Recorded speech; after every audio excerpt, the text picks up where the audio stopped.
Ang ikalawang aklat ni Samuel, Kabanata 21. Sa panahon ng paghahari ni David, 3 sunod-sunod na taon na nagkaroon ng tagutom, kaya't sumangguni siya kay Yahweh. Ito ang kanyang tugon. Maraming buhay ang inutang ni Saul at ng kanyang sambahayan, sapagkat ipinapatay niya ang mga Gibeonita. Ang mga Gibeonita ay hindi buhat sa lahi ng Israel. Sila ang mga natira sa lahi ng mga Amoreo na pinangakuang hindi lilipuli ng mga Israelita. Ngunit sila'y sinikap lipuli ni Saul. Dahil sa pagmamalasakit niya para sa mga taga-Israel at Huda, ipinatawag ni David ang mga Gibeonita at tinanong, "Ano ang may paglilingkod ko sa inyo upang mapagbayaran ang kasalanan sa inyo ng aming bayan, at nang sa gayon ay mapawi ang inyong galit at basbasan ang sambahayan ni Yahweh?" Sumagot sila, "Ang sama ng loob namin kay Saul at sa kanyang sambahayan ay hindi kayang tumbasan ng ginto at pilak, ngunit ayaw rin naming pumatay ng sinuman sa Israel. Kung gayon, ano ang dapat kong gawin para sa inyo?" tanong ni David. Sumagot sila, "Hinangad po ng Saul na iyon na ubusin ang lahi namin sa Israel. Kaya ibigay ninyo sa amin ang 7 sa mga lalaking mula sa kanyang angkan, at bibitayin namin sila sa Gibeon sa harapan ni Yahweh." "Sige, ibibigay ko sila sa inyo," sagot ni David. Ngunit dahil sa sumpang ginawa ni na David at Jonathan, iniligtas niya si Mephiboset, ang apo ni Saul, kay Jonathan. Ang ibinigay na hari ay sina Armoni, at isang Mephiboset din ang pangalan. Mga anak ni Saul kay Respa na anak ni Aya, at ang 5 anak ni Adrei kay Merab. Si Merab ay anak ni Saul, at si Adriel na may anak ni Barzillai na taga Meholat. Ibinigay ni David sa mga Gibeonita ang 7 ito, at sila'y sama-samang binigti sa bundok sa harapan ni Yahweh. Nangyari ito nang nagsisimulang anihin ang sibada. Sa buong panahon ng anihan hanggang dumating ang tag-ulan, si Respa na anak ni Aya ay hindi na umalis sa kinaroroonan ng mga bangkay.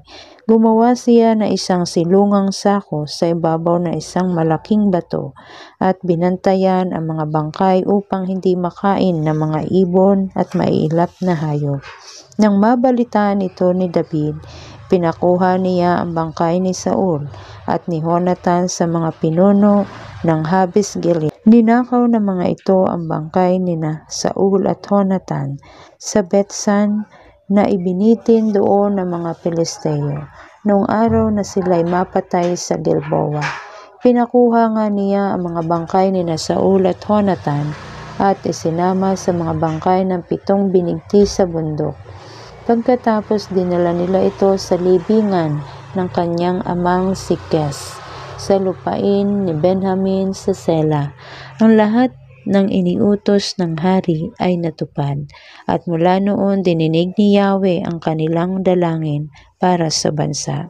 Dumating ang araw na nagdigmaan muli ang mga Pilisteo at mga Israelita. Sumama si David sa kanyang mga kawal sa pakikipaglaban. Sa isang labanan ay lubhang napagod si David. Papatayin na sana siya ng higanting si Esbibenob na may dalang bagong espada at sibat na may 3.5 kilo ang bigat. Ngunit tinulungan ni Abisai na anak ni Seruias si David at pinatay ang higanting Pilisteo. Mula noon, pinasumpa nila si David na hindi na niya muling sasama sa labanan. "Ikaw ang ilaw ng Israel. Ayaw naming mawala ka sa amin," sabi ng mga kawal ni David. Hindi nagtagal at muling naglaban ang mga Israelita at mga Pilisteo. Nangyari naman ito sa Gob, at doon napatay si Sibekay na Husatita, ang higanting si Sap. Sa isa pang sagupaan sa Gob laban sa mga Pilisteo, napatay naman ni Elhanan, anak ni Jair na taga Bethlehem, si Gulayat na Giteo.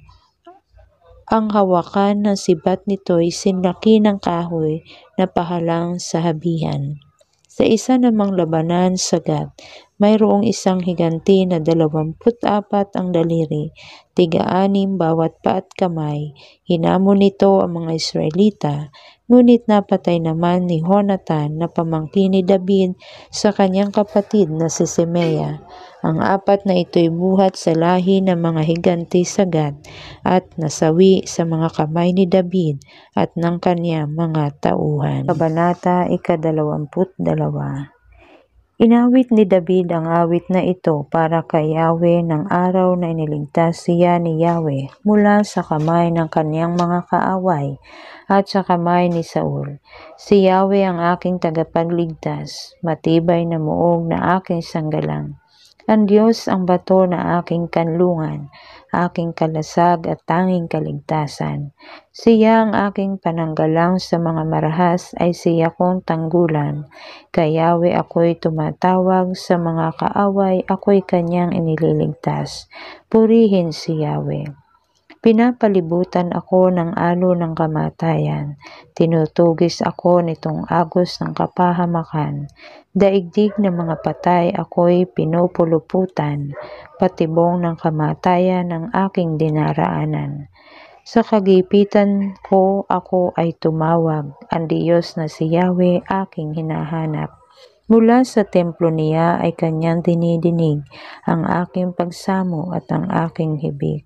Nayanig ang lupa na siya'y magalit at nauga pati sandigan ng langit. Nagbuga ng usok ang kanyang ilong at mula sa bibig lumabas ang apoy.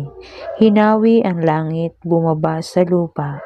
Makapal na ulap ang tungtungang pababa. Sakay ng keruben, mabilis lumipad. Sa bilis ng hangin, siya ay naglayad. Nagtago sa likod ng dilim, naipong tubig, ulap na maitim. At magmula roon, gumuhit ang kidlat, at sa harap niya ay biglang nagliwanag. Nagpakulog si Yahweh mula sa langit. Tinig ng katas, taas ang Diyos ay narinig. Mga palaso niya'y pinakawalan. Dahil sa kidlat, mga kaaway niya'y nagtakbuhan. Sa sigaw ni Yahweh sa mga kaaway, sa apoy ng galit niyang nag-aalab. Ang tubig sa dagat ay halos maparang. Mga pundasyon ng mundo'y naglitawan. Mula sa ilalim ng tubig sa dagat, iniahon ako't kanyang iniligtas. Iniligtas ako sa mga kaaway na di ko makayang mag-isang labanan. Sa kagipitan ko ako'y sinalakay, subalit para sa akin si Yahweh ang lumaban. Sapagkat sa akin siya'y nasiyahan, iniligtas niya ako sa kapahamakan. Ginantimpalaan ako ni Yahweh, pagkat ako'y nasa katuwiran. Pinagpapala niya ako dahil ako'y walang kasalanan. Sapagkat ang tuntunin ni Yahweh ay aking sinunod, hindi ako lumihis sa landas ng aking Diyos. Aking sinunod ang buong kautusan, isa mang utos niya'y hindi ko sinuway. Nalalaman niyang ako'y walang sala, sa gawang masama'y lumalayo tuhina. Kaya't ginantimpalaan ako ni Yahweh, pagkat ako'y nasa katuwiran. Pinagpapala niya ako dahil ako'y walang kasalanan. Sa mga taong tapat, ikaw rin ay tapat. Sa mga matuwid, matuwid kang ganap. Sa pusong malinis, bukas ka at tapat. Ngunit sa mga baluktot, hatol mo'y marahas. Mga nagpapakumbabay, iyong inililigtas. Ngunit ang palalo'y iyong ibinabagsak. Ikaw po, O Yahweh, ang aking tanglaw. Pinawi mong lubos ang aking kadiliman. Sa tulong mo'y nalulupig ko ang mga kaaway. Sa pamagitan mo, Diyos, anumang pader ay nahahakbang. Mga paraan ng Diyos ay walang kapintasan. Pangako ni Yahweh ay sadyang maaasahan. Sa nagpapakupkop siya ay kalasag. Maliban kay Yahweh, may Diyos pa bang iba? Iisang tanggulan, hindi ba't siya na? Ang Diyos ang aking muog na kanlungan, ang nag-iingat sa aking daraanan. Tulad ng sa usa pa ako'y pinatatatag, sa mga bundok iniingatan akong ligtas. Sinanay niya ako sa pakikipagdigma, matigas na pana, kaya kong mahila. Ako'y iniligtas mo, Yahweh, ng iyong kalinga, at sa tulong mo ako'y naging dakila. Binigyan mo ako ng pagtataguan, kaya di mahuli ng mga kalaban. Mga kaaway ko ay aking tinugis, hanggang sa malipol di ako nagbalik. Nilipol ko sila at sa paanan ko sila ay bumagsak. Pinalakas mo ako para sa labanan, kaya't nagsisuko ang aking kalaban. Mga kaaway ko'y iyong itinaboy, mga namumuhi sa aking pawang nalipol. Humanap sila ng saklolo, ngunit walang matagpuan. Hindi sila pinansin ni Yahweh na sila'y nanawagan. Tinapakan ko sila hanggang sa madurog. Pinulbos ko silang parang alikabok. Sa mga lansangan, putik ang inabot. Sa mga naghimagsik, ako'y iyong iniligtas. Pamamahala sa mga bansa sa aking iniatas, at marami pang ibang sumukot na bihag. Ang mga dayuhan sa aking yumuyukod. Kapag narinig ang tinig ko, sila'y sumusunod. Sa laki ng takot ay naglalabasan, sa kanilang kutang pinagtataguan. Mabuhay si Yahweh, purihin ang aking batong tanggulan. Dakilain ng aking Diyos ang bato ng aking kaligtasan. Nilulupig niya ang aking kalaban at pinapasuko sa aking paanan. Iniligtas ako sa aking kaaway. Ako'y inilayo sa sumasalakay, sa taong marahas ipinagsanggalang. Sa lahat ng bansa ika'y aking pupurihin. Ang karangalan mo'y aking aawitin. Ang iyong pangalan aking sasambahin.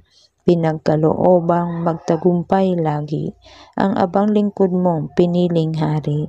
Di mo kailanman pababayaan ang iyong pinili na si Haring David at ang kanyang mga susunod na lahi.